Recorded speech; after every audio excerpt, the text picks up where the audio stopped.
مصیبت آئی ہے اور ان کو کہا جائے کہ مصیبتوں پر صبر کرنا چاہیے تو وہ کہتے ہیں کہ حضرت صبر ہی کر رہا اور چاہ ہی کیا ہے. جبکہ یہ جملے کہنے والوں کے صبر کا انداز کیا ہوتا ہے کہ سب کو بولتے تھے اتنے دن سے بے روزگاری چل رہی، اتنے دنوں سے طبیعت خراب ہے، وہ فلاں مزار پر بھی چلا گیا، دعا بھی کروا لی، اس کا حل نہیں ہوا. وہ مولانا کا بڑا نام سنا ہے، ان کے تعبیر میں بڑا اثر ہے، ان سے تعبیر بھی لے کے مسئلہ حل نہیں ہوا. یہ ساری بے صبری کر لینے کے بعد جب صبر کی تنقید کی جائے تو کہتے ہیں صبر ہی تو کر رہا، یہ صبر نہیں. ہمارے پیارے آقا صلی اللہ تعالی علیہ وسلم نے صبر کے متعلق جو فرمایا ہے وہ حدیث آپ کو سناتا ہوں. چنانچہ المسند الامام احمد بن حنبل یہ ایک حدیث کی کتاب ہے، اس میں روایت لکھی ہے. ہمارے آقا کو جہاں کے داتا مکی مدنی مصطفیٰ صلی اللہ علیہ وسلم نے ارشاد فرمایا تمہارے ناپسندیدہ بات پر صبر کرنے میں خیر کثیر یعنی بڑی بھلائی ہے. یعنی وہ چیز جو ہم پسند نہیں کرتے، آج کون سا انسان بیماری کو پسند کرتا ہے؟ کوئی پسند نہیں کرتا. بے روزگاری کون پسند کرتا ہے؟ بے برکتی کون پسند کرتا ہے؟ ہم تب یہ ہماری طبیعت ٹھیک ہے لیکن گھر والے بیمار ہو، والدہ بیمار ہو، بچے بیمار ہو، بچوں کی امی بیمار ہو، کون پسند کرتا ہے؟ کوئی نہیں نا. تو ایسی چیز جو ہم پسند نہیں کر رہے ہیں اس پر صبر کرنا یہ بڑی بھلائی ہے. ایک مقام پر ارشاد موجود ہے کہ جب میں اپنے کسی اللہ پاک ارشاد فرماتا ہے کہ جب میں اپنے کسی بندے کو اس کے جسم، مال یا اولاد کے ذریعے آزمائش میں مبتلا کروں پھر وہ صبر جمیل کے ساتھ اس کا استقبال کرے تو قیامت کے دن مجھے حیا آئے گی کہ میں اس کے لیے میزان قائم کروں یا اس کا نامہ اعمال دوں. یعنی اللہ پاک فرماتا ہے کہ جس کے جسم پر، مال پر یا اولاد پر میں کوئی مصیبت ڈالوں پھر وہ صبر جمیل کے ذریعے، صبر جمیل مصیبت میں جان ملتا ہے تو ٹالنے والے ذاتی اللہ ہے تو اس کی بات میں ضرور حاضر ہے، لیکن لوگوں سے معاملہ کر دینا پھر یہ ہے صبر جمیل کے ذریعے اس کا استقبال کرنا. تو اللہ فرماتا ہے کہ یہ حیا آئے گی کہ قیامت کے دن اس کا نامہ اعمال دوں. گویا کہ مصیبتوں پر صبر کرنے والوں کو ایسا انعام ملے گا کہ اس کے عمل تھوڑے ہی نہیں جائیں گے، ایسا انعام ملے گا کہ اس کا اعمال نامہ بھولا ہی نہیں جائے گا. سبحان اللہ. پھر وہ صبر کرے تو میرے پاس اس کی جزا جنت کے سوا اور کچھ بھی نہیں. حضرت علامہ مولانا مفتی کہ یہ حدیث ہر پیاری چیز کو آپ ہے، ارمان بھی پیارا ہے، اولاد اپنی خوبصورتی بھی پیاری ہے، اپنی آنکھ بھی پیاری ہے، اپنے ہاتھ بھی پیارے ہیں. یعنی ہر ایک انسان کو جو چیز پیاری ہے، چاہے وہ جان ہو، مال ہو یا جسم کے کوئی اعضاء میں سے عضو ہو، جو چیز انسان کو پیاری ہے اور وہ اللہ دے دے اس نعمت کو ختم فرماتے اور بندہ اس پر صبر کرے تو اللہ تعالیٰ اسے جنت عطا فرمائے. تو میرے پیارے پیارے اسلامی بھائی، یہ میں نے کچھ مصیبتوں کے مطابق، مصیبتوں پر صبر کرنے کے مطابق آپ کی بارگاہ میں کچھ روایتیں، کچھ حکایت رسیں. اب چونکہ دعوت اسلامی کا یہ سنت والا اجتماع مصیبت زدوں کے لیے ہی انعقاد کیا جاتا ہے. اس میں ایسے لوگ جو دنیاوی حالات سے پریشان ہو چکے ہوتے ہیں، کاروبار نہیں چل رہا، بیماریاں لگی ہوئی ہیں، کوئی بھی مصیبت ہوتی ہے، وہ اپنی اس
دنیا کا 99% حصہ یہ علم دین کی دوری کی حال ہے. وہ باتیں بتانی ذرا سے سر میں درد ہوا تو بھائی وہ باتیں درمانوں کی صاحب ہے.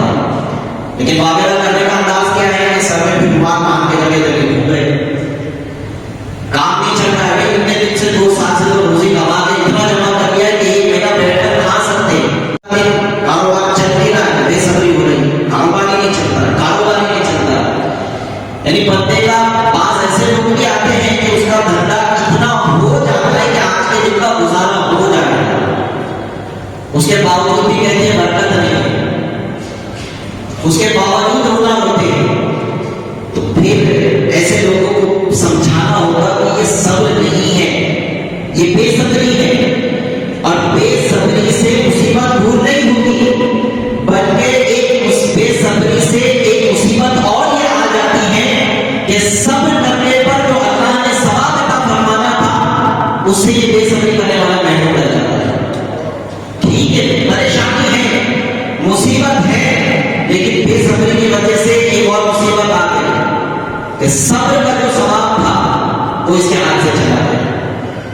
اور میرے پیارے پیارے اسلام بھائی, آپ نے سنا کہ جس کی پسندیدہ چیز اللہ پاک دے دے اس پر صبر کرے.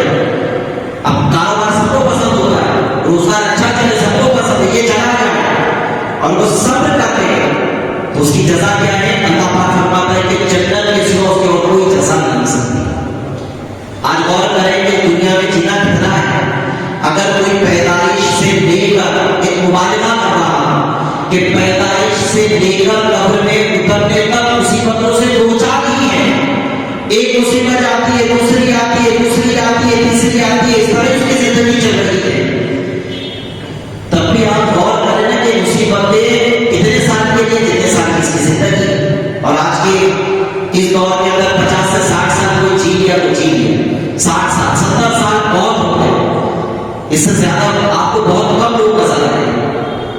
تو یہ 60 سال 70 سال کی زندگی ہے اور اس میں ملنے والی مصیبتوں پر 15 60 سال 70 سال صبر کر لے تو ناختم ہونے والی زندگی اللہ پاک جنت میں عطا فرمائے. یعنی ایسی زندگی جنت میں ملے گی کہ جس کو ختم ہی نہیں ہونا ہے. تو یہ سودا آسان ہے کہ نہیں آسان؟ 60 سال 70 سال کے عوض لائف ٹائم سکون والی زندگی. جنت میں تو کوئی ملال ہی نہیں ہے, حسن ہے ہی نہیں, بلکہ روایت میں ہے کہ ایک درجے والا جس کا نیچے کا درجہ ہوگا, کب تک درجے والا, جب اپنے سے اونچے درجے والے کی نعمتوں کو دیکھے گا تو اس کو تھوڑا سا ملال ہوگا, تکلیف ہوگی کہ میری نعمت اس سے زیادہ اچھی ہے, لیکن اللہ پاک نے چونکہ جنت میں ملال حسن تکلیف رکھا ہی نہیں ہے تو اللہ پاک اس کے دل میں ایسی چیز ڈال دے گا کہ وہ کیوں محسوس کرے گا کہ میرا لباس سے زیادہ اچھا ہوتا ہے. یہ قدرتی طور پر اس کو نعمت مل جائے گی کہ وہ یہ محسوس کرے گا کہ میری نعمت اس سے اچھی ہے, میری غذا اس سے اچھی ہے, میرے خود و دماغ اس سے اچھے ہیں, میرا محل اس سے اچھا ہے. جبکہ اچھا نہیں ہوگا, اچھا اعلیٰ درجے والے کا ہی ہوگا, لیکن اس کے دل سے اللہ پاک غم ختم فرما دے گا. تو یہ نعمت ملنا یہ کیا کام ہے, لیکن اس کے لیے ہوگی جو صبر کرے گا. صبر کیجیے ثواب کمائیے, صبر کیجیے ثواب کمائیے. یہ یاد رکھیے, اپنے ذہن میں بات بٹھا لیں کہ چاہے کیسی مصیبت آ جائے مجھے صبر کرنا ہے اور ثواب کرنا ہے. ثواب کیا ہے؟ جنت اس کا ثواب ہے. تو صبر کریں گے تو انشاءاللہ اس کا فائدہ بھی میسر آئے گا. دعوت اسلامی کا یہ سنت والا اجتماع جیسے میں نے عرض کیا اتنی لوگوں کے لیے منعقد کیا جاتا ہے, اپنے مسائل بتائے. اچھا میں یہ یہاں پہ بتاؤں کہ ایک بڑی تعداد میں لوگ آتے ہیں مصیبتوں پر صبر, جس کے بارے بیان کرا. ایک ہوتا ہے بندہ گناہوں پر صبر کرے, یعنی آدات موجود ہے کہ بندہ, لیکن بندہ گناہ اس لیے نہیں کرتا ہے کہ میرا رب مجھے دیکھتا ہے, تو گناہوں پر صبر یہ نیک. ایک ہوتا ہے بندہ نیکیوں پر صبر کرے, لیکن نیکیوں پر صبر ہے. آپ کے یہاں بنگلور کے اندر سنا ہے سردی بہت ہوتی ہے,